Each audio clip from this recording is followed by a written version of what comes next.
The war took more than a decade to recover from the global war, and the first few years were far from peaceful. Riot and rebellion burdened every corner of the globe. South America was still in political chaos, and I guess nothing ever changes down here. The Asian and European countries attempt to revive the global trade by regulating the surviving corporations in order to re-establish government control after the years of the corporate hegemony. In the United States, President Elizabeth Kress declared martial law in the parts of the country that remained under executive control. Arasaka was held responsible for the detonation of the nuke that was destroyed on the city center of Night City, and they claimed that Arasaka detonated that nuke device to protect the corporate secrets that were held on the HQ dataframes. And this is funny because they indeed had a nuclear countermeasure in place ready to blow off in the case security got compromised. However, later investigation shows that the size of the blast was not compatible with that device. And in case you wonder, yes, the Arasaka one was much bigger. I have a theory that this might still play a role in the Cyberpunk 2077 story, as that nuclear device is buried down under layers of debris of what is known now the New Corpo Plaza. So yeah, that nuke is still around Night City. Still about that blast, some rumors blaming Militech started to surface across the country. Society demanded an explanation, and President Kress exploited that sentiment to keep Militech on a short leash. At the same time, it banished Arasaka from operating in the United States. Although there was no hard evidence tying Militech to the bombing, the corporation's assets were nationalized by the USA government and used to strengthen federal rule. Some of the most prominent Militech officials were offered lucrative positions in the reformed DoD.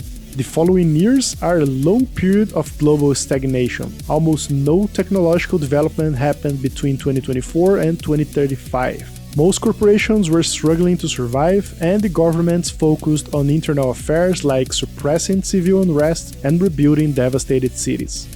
Nomads became the lifeblood of the tech trade, something in the lines of Mad Max, if you can imagine that, where those huge armored convoys would move restricted and expensive goods around the country. Most of the infrastructure that connected the cities was entirely busted, so almost no trade happened between them. Logistics were also non-existent, making it even harder for industries to manufacture pretty much anything.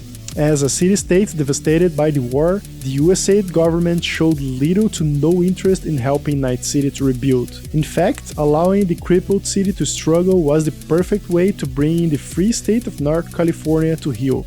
Nevertheless, the stubborn residents of Night City refused to comply, and the Herculean process of rebuilding began. Meanwhile, after years of futile attempts to reclaim the old net from an army of rogue intelligence systems that was unleashed on the heat of the Fourth Corporate War, NetWatch established the so-called Black Wall.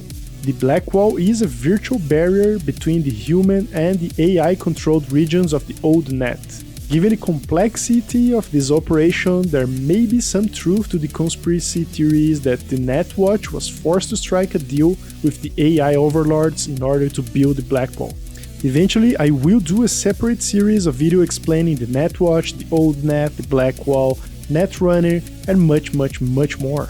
To not miss any of that upcoming content and even more, all you have to do is smash that subscribe button down there. The game is only a few months away, and I would love to be your daily source of Cyberpunk 2077 hype.